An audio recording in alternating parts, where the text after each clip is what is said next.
I am the tofu golem. Please enjoy the video. You start by quickly assessing what you're dealing with: buttercream, fondant, or royal icing. Once done, chill the cake for 15–30 minutes so the frosting firms. This reduces smearing when you scrape. Use an offset spatula and bench scraper as your main tools, and remove any large decorations with a small knife. Make sure to work on a turntable if available. It gives you control and steady motion, which is crucial for clean removal without ripping sponge. You now perform the main removal.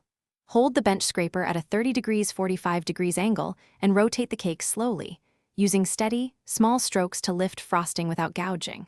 For corners or fragile areas, wrap a soft cloth around the spatula to blot and gently coax icing away rather than scrape hard. If an area is stubborn, dip the edge in chilled water and swipe quickly. Then dry the spot immediately so moisture doesn't soak the crumb. This balance preserves. You finish by smoothing remaining marks.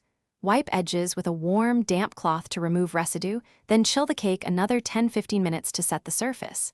If you created small tears or crumbs, apply a thin crumb coat or matching frosting to blend and hide flaws. Light pressure works better than heavy.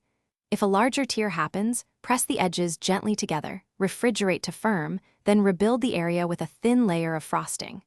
Troubleshooting tip: when things go wrong, chilling and gentle patching usually saves the cake. Thanks for watching.